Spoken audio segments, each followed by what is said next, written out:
situation paradoxale qui est bien connue dans notre pays, d'entreprises qui n'arrivent pas à recruter et puis, par exemple, de demandeurs d'emploi qui ne retrouvent pas de travail. Je pense que ça renvoie à des enjeux d'orientation. Et là, pour le coup, les régions sont au cœur de ces sujets.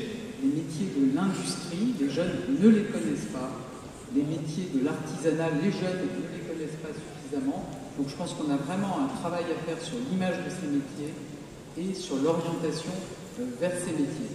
On a aussi des sujets d'attractivité qui relèvent des branches. Je peux vous assurer que mon ministère, nous sommes très motivés pour expliquer aux branches qui ont des emplois dont les premiers niveaux de rémunération sont aujourd'hui dans leur grille en dessous du SMIC, ça n'est pas très attractif.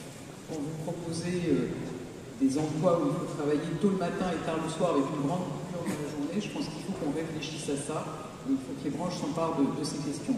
Mais on a évidemment des enjeux très importants d'adaptation des compétences.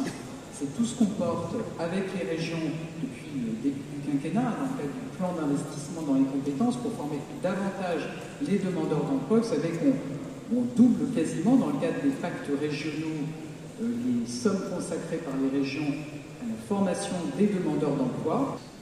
On veut aller plus loin, c'est aussi dans ce qui a été annoncé lundi, en remettant de l'argent sur la table pour former les demandeurs d'emploi, notamment les demandeurs d'emploi de longue durée, en entreprise, avec des formations sur mesure pour répondre au plus vite aux besoins de l'économie. Et c'est notre responsabilité collective de sortir de ce paradoxe français de demandeurs d'emploi qui ne trouvent pas de travail et d'entreprises qui n'arrivent pas à faire. Mais il faut aussi que nous pensions la formation tout au long de la vie, pas simplement pour les demandeurs d'emploi. Je crois qu'il nous faut donner des perspectives d'évolution des compétences à des gens qui sont au travail. Il faut qu'il y ait du progrès social, il faut qu'il y ait des perspectives de promotion. Et aujourd'hui, la formation tout au long de la vie, elle n'est pas suffisamment développée. Il faut pour ça qu'on casse l'idée qu'on se forme une bonne fois pour toute sa vie. Je pense qu'il faut qu'on aide, qu'on facilite l'entrée dans la vie professionnelle, qui est un parcours du combattant pour beaucoup de jeunes. Et moi, je crois vraiment à fond à l'apprentissage pour entrer plus facilement dans la vie professionnelle. Et puis après, il faut vraiment permettre à chacun de prendre en main sa formation tout au long de la vie. C'est tout le sens du nouveau compte personnel de formation, vous savez, qui est accessible à tous grâce à une application. Il faut qu'on ait en tête que c'est un énorme succès. Il y a 1 million de Français qui se sont formés en 2020 avec mon compte formation. Je pense qu'on sera à plus du double au cours de l'année 2021. Donc chacun, avec son compte personnel de formation, peut se reformer, faire évoluer ses compétences ou se réorienter. Dernier point sur lequel je veux venir, le problème de l'orientation. Oui, nous avons demandé une nouvelle étape de décentralisation avec une responsabilité sur l'orientation. On a besoin de le faire dans une perspective territorialisée, d'où la décentralisation, Madame la Ministre. C'est très important que cette formation professionnelle, elle soit organisée au plus près des territoires, entre les acteurs institutionnels et les entreprises, mais parce que cette orientation, si on veut la concrétiser, si on veut donner à voir les métiers d'aujourd'hui et de demain, il faut véritablement que cela soit piloté, non pas simplement dans un programme national qui vient à travers les établissements se développer d'une manière un peu insipide. Il faut que nous puissions avoir sur les territoires des exemples de ces nouveaux métiers. Il faut que nous puissions favoriser la rencontre avec les entreprises.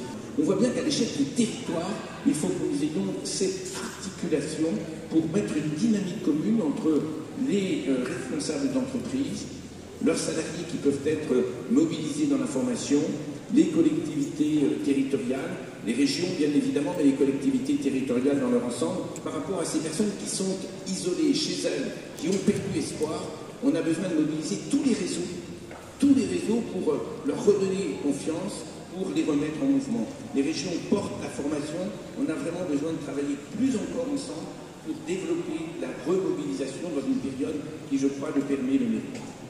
Je voudrais aussi dire qu'il y a quelque chose qu'il faut qu'on fasse davantage connaître. Il existe un service gratuit de conseil en évolution professionnelle. Chacun peut avoir un conseil pour faire un bilan de compétences, pour voir comment compléter ses compétences, voire se réorienter. C'est un conseil gratuit qui est insuffisamment connu. Il faut aussi, Elisabeth Borne, que nous réfléchissions à simplifier les choses. Genre que la validation des acquis de l'expérience, qui est une très belle ambition. Aujourd'hui, quand même, quand vous écoutez les gens qui se confrontent à ça, c'est une exigence totale. Il faut que nous acceptions l'idée de démarche progressive. On a trop tendance à ossifier, à durcir les choses. Il y a le problème de conseil, il y a le problème du produit lui-même. Il faut absolument le simplifier.